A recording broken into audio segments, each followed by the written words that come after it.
It's the game of week 2, the BetMGM game of week 2, mind you. It's Michigan going to Oklahoma. We already gave you our preview, our prediction, our breakdown. I just want to zoom out a little bit and say, hey, who needs this one more, huh? Who really needs this game in Norman, Oklahoma? It's only week 2 of the college football season, so for the record, I don't think either are cooked if they lose, but there's a lot that goes into this one. I think both teams are in a unique spot in the sense that they're both trying to rebrand a little bit. Michigan went out and got Bryce Underwood, and it sounds like paid a pretty good price point to get that done. Also a new offensive coordinator. Same deal for Oklahoma. John Mateer was not free 99. Ben Arbuckle, you went out and got him to change the offense as well. So both are trying to, I think, kind of turn a new leaf and get back to where they both expect to be, which is, quite frankly, say what you want about Michigan and what they were last year. They expect to be in the playoff. Oklahoma, 6-7 this, 6-7 that. That's a logo with a lot of pride around it. That's a fan base with a lot of pride around it. They also expect to be in the college football playoff. Forget your schedule. So the stage of this game, too, should be noted.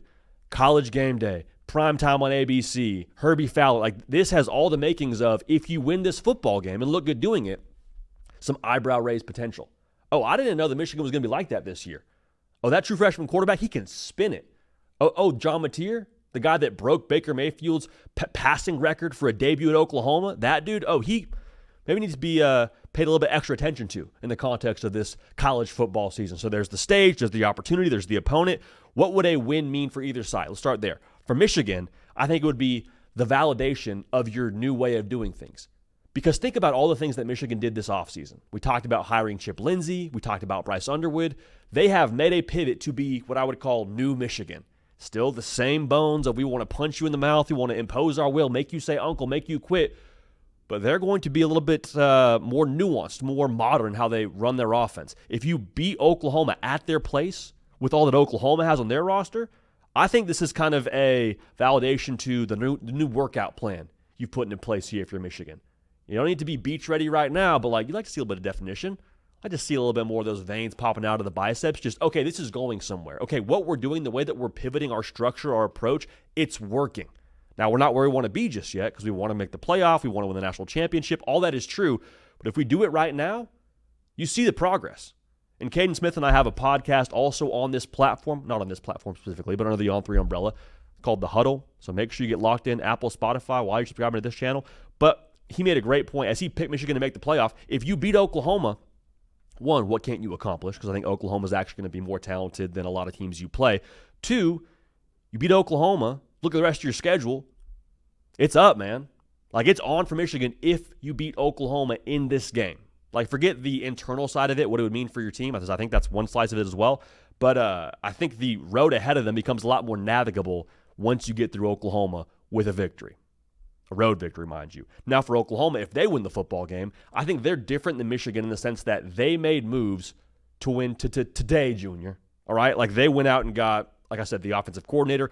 They didn't get a true freshman to start for them this year at quarterback. They went out and got John Mateer, a dude who led FBS in touchdowns last year with 44 total. Went out and got Jim Nagy to help restructure the roster. I think you'll see more of his impact on the roster here for years to come. But I think he was a big part of why they got Jade Knott.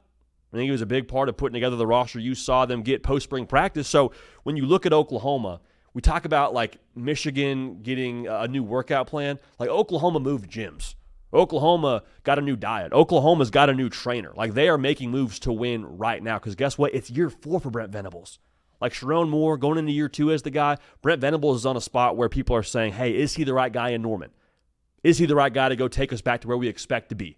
Now, we've talked about the context around Brent Venables and talked about how I still think this opinion should be held with open hands. But if you beat Michigan and how good they are, a team that beat Ohio State last year while pretty much saying no to the forward pass, think about what that means for this Oklahoma team and what they can be.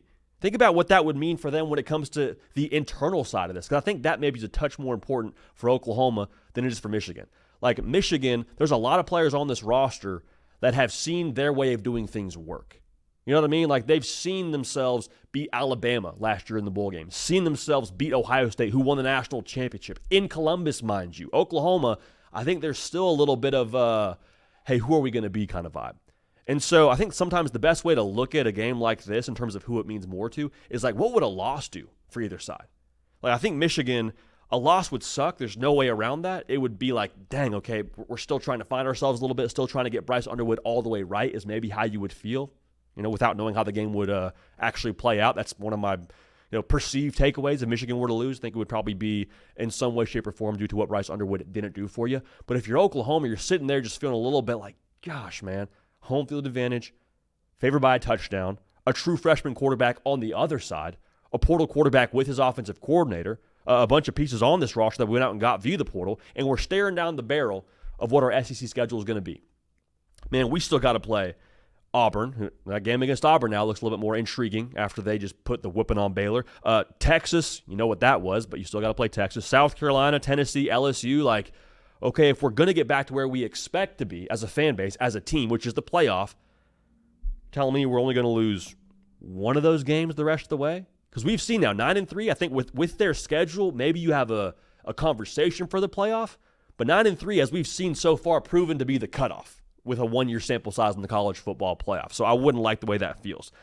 I'm not saying they're cooked if they lose, but internally, if you can beat Michigan with all that team did a year ago and what you know about that roster and how they get down over there, I think that would be a feeling of, okay, all the moves we made, not just it's going to work, but it worked in real time here against that opponent. So who needs it more? I'm going to go ahead and say Oklahoma. Would mean a lot to both sides. Again, if Michigan wins this game, the playoff becomes a much more real conversation. But for Oklahoma, if they lose this game, that playoff conversation, I think, becomes a lot more difficult to have. With yourself, at least, in the month of September. Not a great place to be in the month of September.